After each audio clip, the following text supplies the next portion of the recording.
Hi. So I don't want to make this video, but I do. So here we go. I'm going to cry through this whole thing. So I started A Course in Miracles, 16 days ago. Live streaming on Facebook every morning, 6 to 6:30.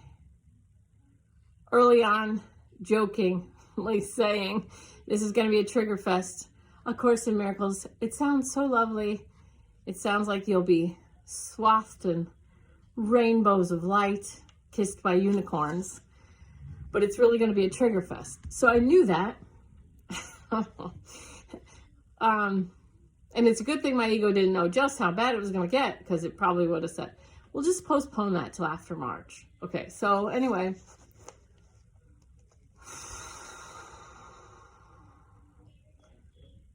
There's a song called Shrike by Hozier, and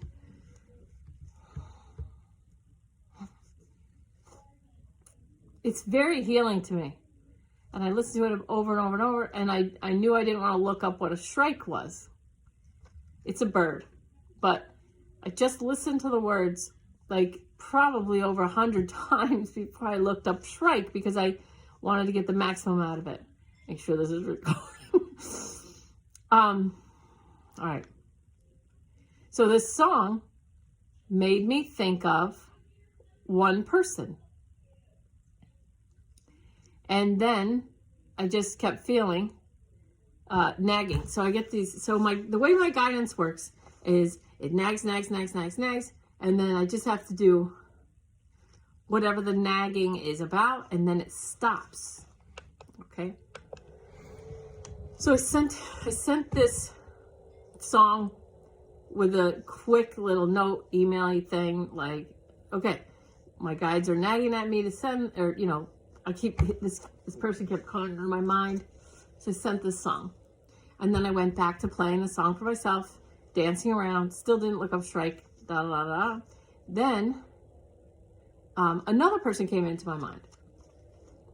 And that person knows the first person, but the first person doesn't know the second person as well. I don't need to get into why.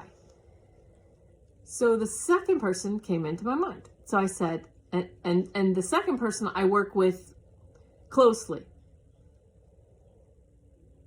The first person and I are closer than has ever made sense to me. Okay. So I haven't seen the first person since January 30th of 2020. But I still feel as close to that person as I did then. Oh, January 30th. I don't know if I said the 20th. Yesterday was the 20th. But January 30th, 2020 is the last time I saw the first person. And I had a transformation that night as I cried in the driveway. And then I shifted a lot through 2020. I healed a lot, I should say. I mean, I didn't cry a lot, but I moved through a lot. On June 3rd, 2020, I took myself completely out of the mainstream. But it really started January 30th. It doesn't matter why. So second person, now my guidance is nagging me to send what I sent to the first person to the second person. Now the second person, as I said, work closely together. But the second person and I don't have to see each other at all to remain close. We can do our whole relationship through texting and emailing. We don't even need to call or talk. Okay. So I just took the first email and just shipped it right off to the second person with a little note saying, I'm getting nagged to send this to you now. So I didn't change anything about it. Okay. So they knew it was for the first person, and now it's for them.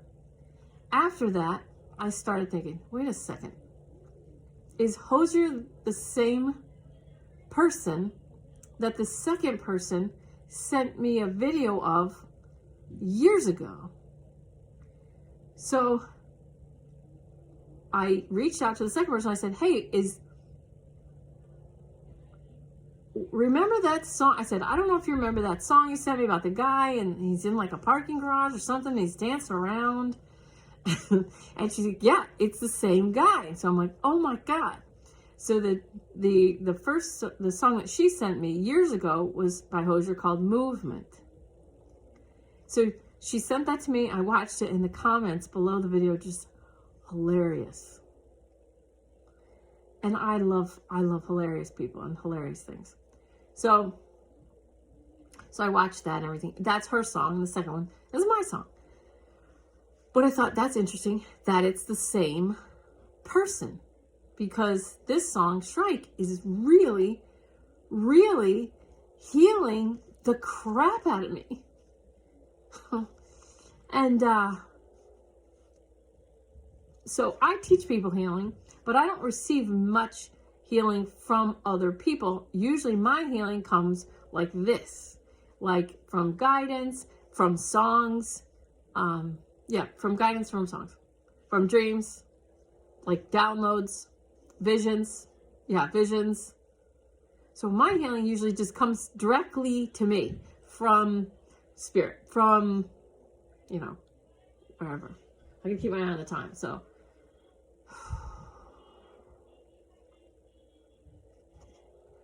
Okay, so interesting. So then I started noticing there must be a I tell the second person, there must be a connection between you and the first person and me, because I can feel it. So I was like, maybe we had past life together. I don't know. But I didn't take it too far, because I know that just the awareness of it and the energy directed towards, there was a sincere question asked that I must have asked my heart, or asked a heart at the same time. What is the connection between the first person, the second person, and me? But then I just leave it alone. I don't have to try and figure anything out. Okay, then that's done. I'm back to enjoying the song. And then there's a third person who's a friend from a completely different part of my life.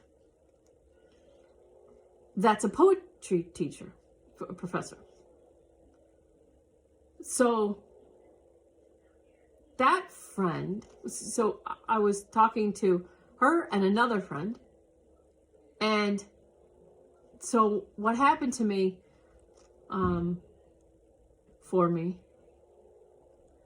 at Christmas time, when I was doing Christmas shopping, there was a couple times where my credit card wasn't going through, not declined or anything. It said session timed out.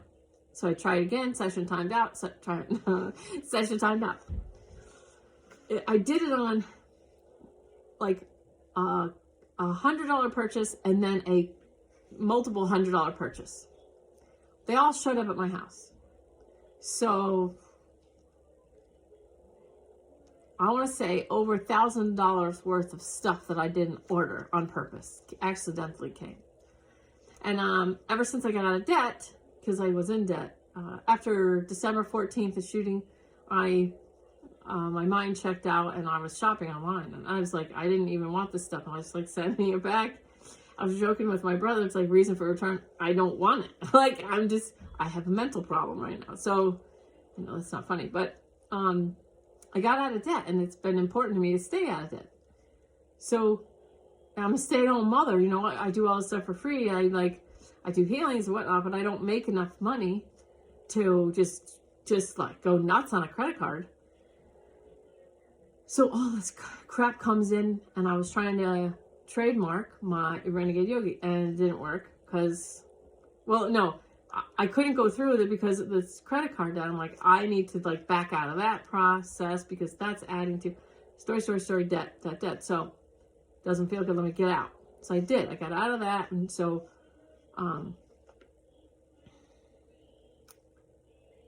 Anyway, here's this third friend now. Third friend.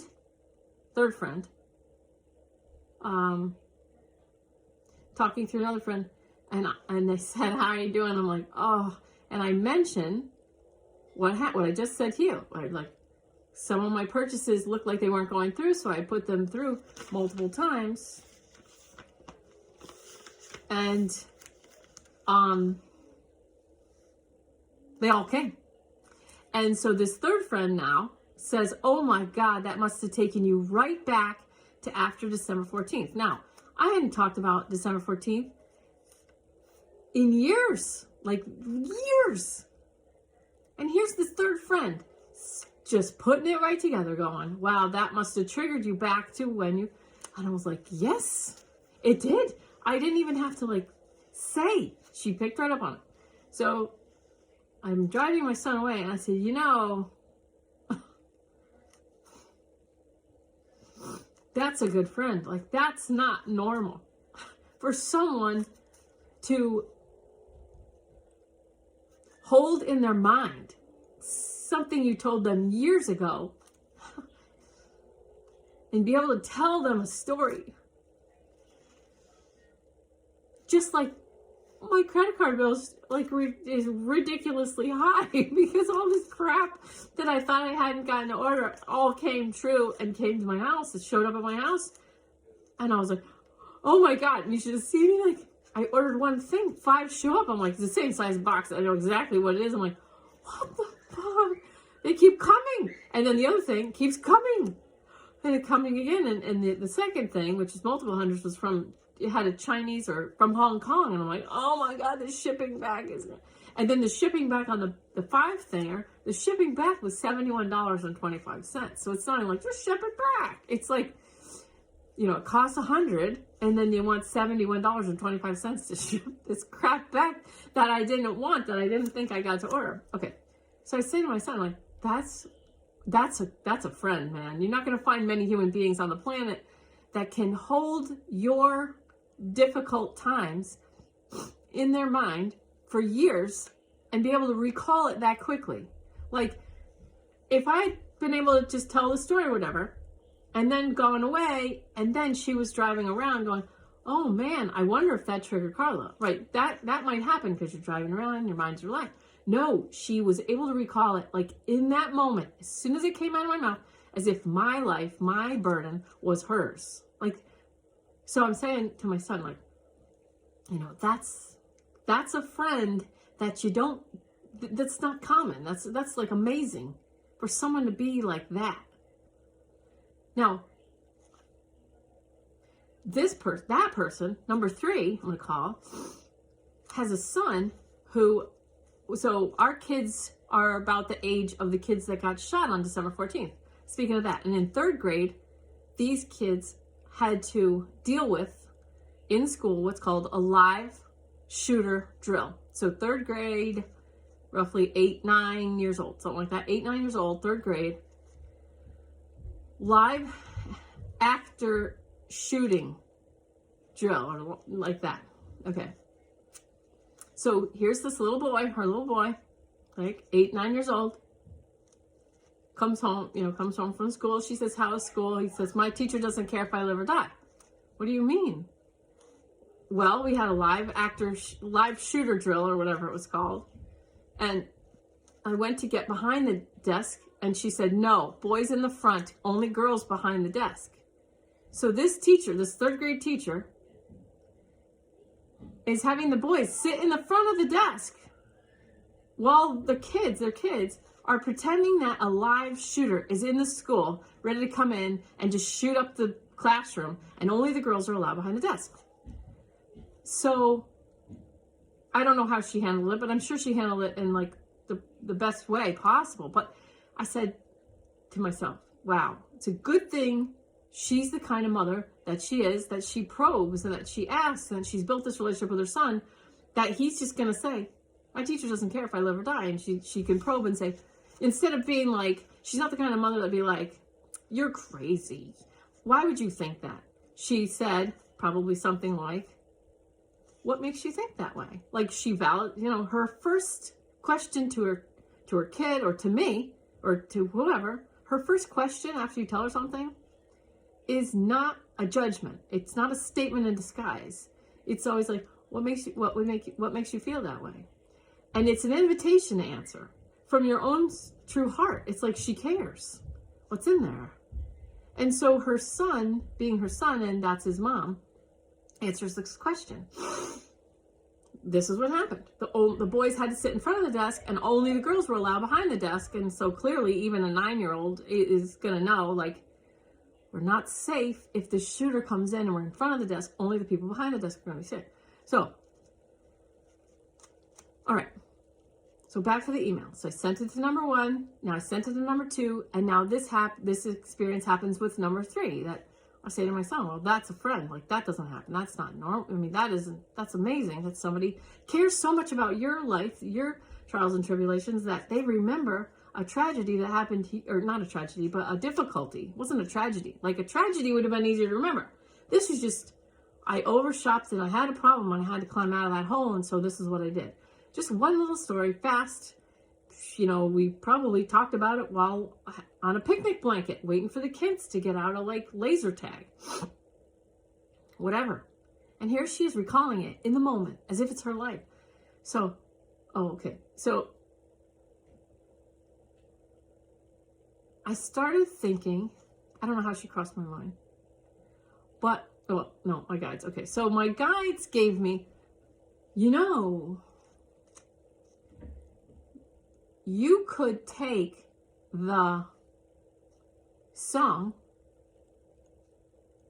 and break down the lyrics and what they mean and send it to this number 3, who's a poetry professor, and she could make a lesson plan out of it that might be intriguing or helpful somehow to her students, to know that, like, this song is about a bird, but for me, it's not about a bird at all. It's about my whole, the way I heal myself. It's the way I heal myself. The song is the way I heal myself.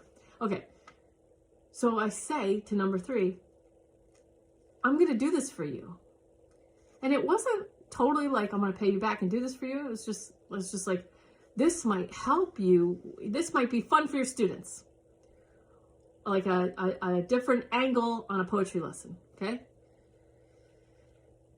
Because I had thought about, I was going to take the song apart for number 2, for my number 2 person, who I worked things out with verbally. And so I said, okay, you know what I'm going to do? I'm not just going to send it to number 2, I'm going to send it to number 3. But now, since I'm sending it to number 3, who might use it for like a professional lesson, you know, give her the maximum. Now I'm going to make the email better than I would if I was just randomly sending it to number 2, who doesn't have any, you know, I mean, it would be nice for her. She would enjoy it. But number 3 is the one that like could use it like professionally for like maybe possibly healing in her student group. So now all of a sudden, now that number 3 enters the picture, now my email is going to be much more serious and now much more thoughtful, and almost like it's a project for a college course that I'm into. Okay, so now that makes it feel even better for number 2. So I texted number 2 and I said, hey, I'm going to write out, really go into like detail for my friend, the poetry professor. So I'll just send you that version. So I said, it's going to be really long now instead of the short version. So make sure you go pee before you read it, if you read it. Okay, so then I was listening to the song again, like binging that song again. And I thought about, if I'm sending that song to number 2 and number 3, or, you know, if I'm sending that email, sorry, to number 2 and number 3, should I send it to number 1? Because that's the only person left out of this equation. And then I started asking my heart the sincere question of, what is going on with these 3 people? None of them, well, not that none of them know each other, but they're all from totally different parts of my life. Like, and, like all of them have some idea of what I do, but number 2 exactly knows what I do. Like knows exactly what I do. Like my whatever, business, my work. And the other 2 have a rough idea. But neither one of those have had a real healing from me. But each one of them have had some, I've worked with them on some level, just not a very deep level with them. Okay, so I started thinking, what is the connection here? Now, today's January 21st, 2021. What's the connection here? And and number 2, because we were texting our faces off today when I said you better go pee before you read this email. I started focusing on number 2 for a second. That sounds gross. But I started focusing on her. And I texted, she texted maybe this, and I'm like, no, what it is I don't feel like I deserve your friendship, even though I know that's just my ego. So something like that, along those lines. I don't deserve your friendship. I know that's egoic, but I know it's not true, but I feel like I don't deserve your friendship. And then I texted that hours ago, and then when I was driving to go pick up my son again, I was like, whoa, there's the meat. There it is. And I realized I don't feel like I deserve the love from all 3 of these people. Like, I know that I do, like, to the degree that I get it. No, I'm not even going to go there. But anyway, here's the thing. I'm going to write this email. Oh, and yesterday, this is why I'm holding this paper. So yesterday, in A Course in Miracles, day 15 or something like that, in the live stream, I did the live stream, and then I started going into this tangent, and it turned into this cry fest, huge cry fest. I was just crying, basically kind of begging people to be patient with each other during this time. And you know, what has kept me away from the mainstream, what has kept me away from people is they're mean. You know, as a child, oh my God, people are so mean. People are so mean. And forgive them or they know not what they do and all that. And I know that, right? But it makes me want to stay away from everyone. There is so much. And so the Cry Fest yesterday, it happened because I was just begging people, please, you know, please just hold the space. And however that wrapped up, I don't remember. But then I went out to my kitchen and I wrote this, and I just found this. My love for humanity seems to hurt me deeply, but it's just pulling me in to assist whoever's open. So, in 2011, I had already had like 4 miscarriages, and we found out that my thyroid was way off and I had a tumor. And the thyroid is co-located with the 5th chakra at the throat, communication, self-expression. And this tumor that grew there had to do with me not communicating, not expressing myself. And it's very simple. My mom told, you know, it wasn't all on my mom, but I have always heard what I call angels, whatever, guidance, whatever, intuition, guidance, angels is what I call it. And so I'd say these things, and my parents were like, how did you know that? How did you know that? I'm like, my angels told me. So my mom would say, don't tell anyone that you hear angels, because in the 1970s, no one was doing that. You didn't say that. So she was right, but I kept all this stuff hidden to myself, afraid to say my reality. Now, with all 3, number 1, 2, and 3, I feel very comfortable with number 2, telling that one everything. But with number 1 and 3, I pretty much only say on a need-to-know basis. If they don't need to know, I don't say. Okay, so that's why I was like, well, what is the connection here? Well, the connection is, and so I fixed that. I healed that, whatever, got rid of the tumor, whatever. Healed it, no medication or anything like that. And then I wrote my book, 10-10-22. I started writing a book so long ago, and I finished it by 10-10-2020, handed it out to my group. But after that, because of staying up late and also being scared to death of putting my stuff in writing, I ended up losing chunks of hair, like tons of hair. I lost tons of hair. I had all these spots, blah, blah, blah. So I ended up going back to the doctor who helped me get off the medication the first time. And I'm back in for neurofeedback. So I'm doing this neurofeedback program, and I'm healing myself with all this stuff. And it's like constant. It's like I'm not letting up now. I'm just healing the crap out of myself as hard as I can, as fast as I can. Communication, self-expression, whatever. I give up. If I'm supposed to speak to large groups, then fuck it. I'll do it. I don't care. You know, I just want to be, you know, doing what my soul has planned for me. Whatever. Okay, so I started talking in order to keep my thyroid healed. And then this hair falling out and this other stuff, it's the thyroid thing again. So now I'm being called to speak, change something about the way I speak. So I don't know if I'm supposed to talk to different people or more people or whatever it is. I don't know. But through the course of healing and working it out, I've found that I'm supposed to zoom in more so I can assist the people who are ready for my information.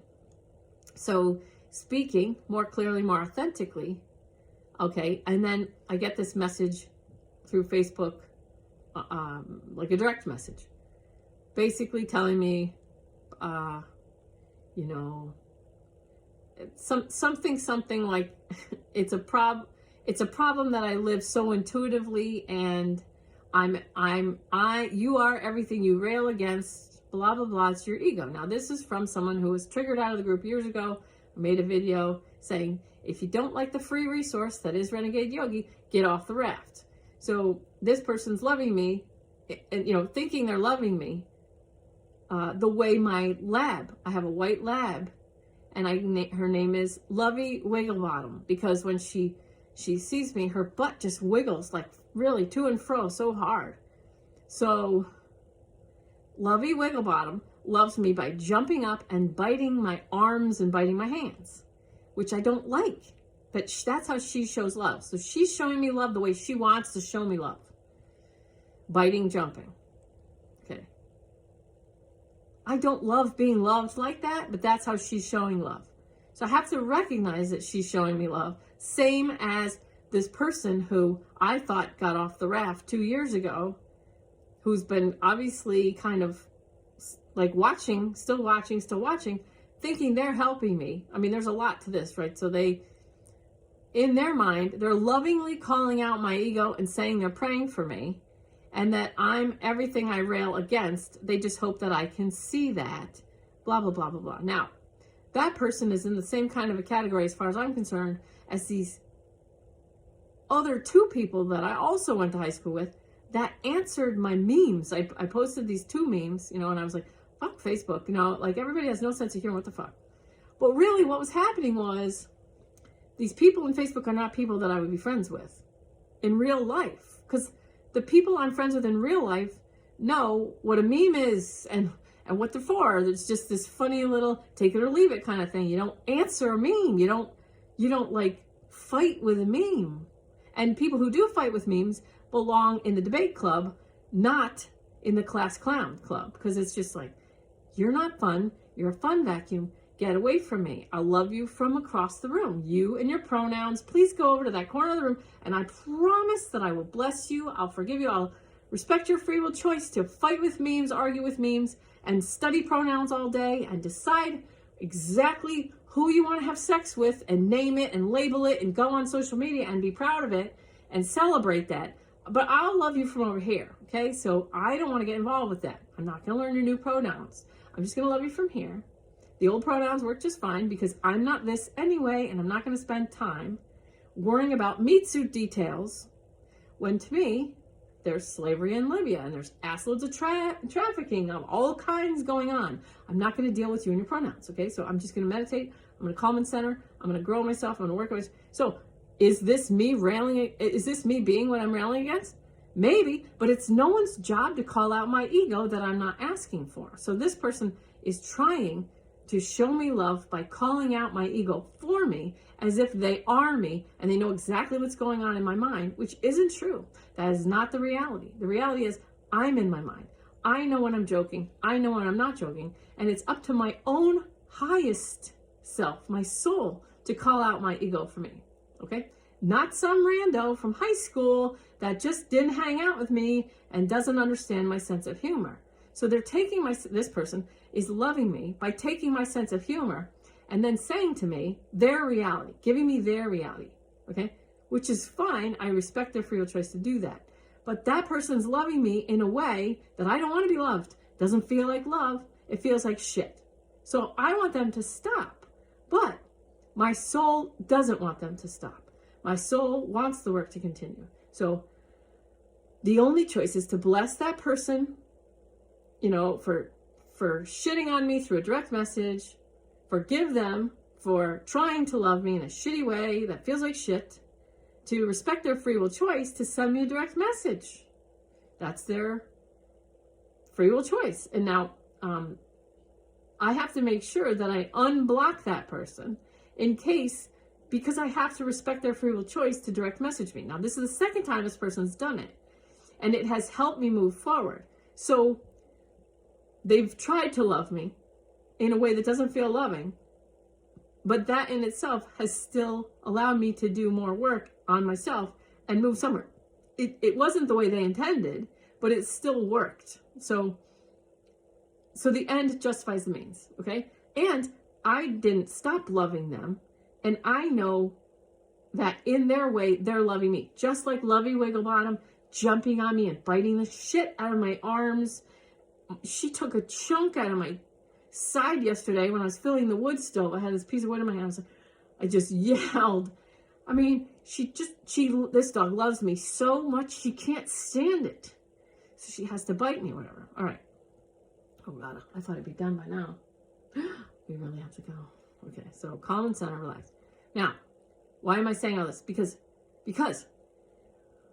what I'm going to be doing is writing this email for these 3 people that I love so much. And I just realized today that my ego has a story telling me that I don't deserve love from these people. I don't deserve appreciation. I don't deserve what these people have a abnormally high ability to love, these 3 people. And my ego is very clear. It doesn't believe that I deserve this from these 3 amazing human beings. Okay. So now, as I started to write the email, just to hash out the lyrics to the song Shrike, all 3 of these people, I've tried to cut out of my life at one point or another because of my lack of worthiness. Now, my cry fest yesterday was about, please, please, please just hold space, just love people, blah, blah, blah. So I've been wanting to love people from far away. Just like the people with the pronouns I just talked about. I've been wanting to love people from far, far away. Not get so close, I get cut or whatever, okay? Or get hurt, okay? That's changing now through the Course in Miracles and through everything that's happening in the neurofeedback and blah, blah, blah, blah, blah. Because of the second round of this thyroid crap, which I'm healing now, okay? I'm healing it now. I need to write this email to all 3 of these human beings that I think are amazing, that love, that I feel love from, that I don't deserve. I need to write this, and I'm going to send it. Now, why am I telling you this now? Because by April 30th, I feel very strongly, by April 30th, that 80% of Americans are going to be on the same page. I think I know how that's going to happen. So I think I know what's going on, but be skeptical, but learn to listen. All right? So I think I know what's happening. And I think something is going to shift by March 5th. And I think by April 30th, 80% of Americans will be living in the same basic mental reality, which is not the case now and hasn't been the case. And it's gotten worse for 100 years. Okay? Now, relax. I could be wrong. I could be wrong. That's just what I feel. Okay? That's just what I feel. Now, in the meantime, while we're waiting till April 30th, to the extent that you possibly can, please love everyone. All the people that you think you can't love. And these 3 people are easy to love. Like if you knew them, they're easy for me to love. Okay? And I really wouldn't want to know anyone who would have a hard time with loving these people, because if they have a hard time loving those people, then they're never going to love me. I mean, maybe that's not true. Maybe that's just part of that story. I'll work that out later, but just not on here right now. So, in the interest of becoming more loving and getting ready for April 30th, whatever that is, whatever that looks like, think about who have you tried to cut out of your life, and is there anything, ask your heart sincerely, is there anything I can do to shift this vibrational energy in this relationship with this person. You guys ready? Okay. So I'm doing this, whatever occurs to you to do, it's like get ready to love like powerfully. Get ready to love powerfully. Because what we're looking at is two different groups, two different sides, really, basically. And, you know, I've always had this problem. It's not a problem, but it's always had this thing that these people think I'm on this side and these people think I'm on this side. Why? Because I won't hate who the sides want me to hate. Okay, so these people want me to hate a certain person. I say no. And they say, you're on the other side. And then these people want me to hate this person. I say no. And they go, you're on that side. So they're hitting me and I'm kissing them, but from far away. So they're hitting me and I'm kissing them. All right. So just love as hard as you can. So what could happen is this side finds out that they were right. Okay, let's say. But they look like they're wrong. Oh, I don't want to get into it. I don't want to get into it. I don't want to get into it, but I know it's not enough for me to just say, calm and center, hold your highest vibration. Like I've been saying that. Calm and center, hold your highest vibration. I feel right now, with what's going on with me, that's not enough anymore. It's go above and beyond and get ready to love. I can't put it into words. I'm going to have to do another video, but hopefully this does something for you. Okay, I do have to take the children to the dentist. Just relax, calm and center. Hold your highest vibration.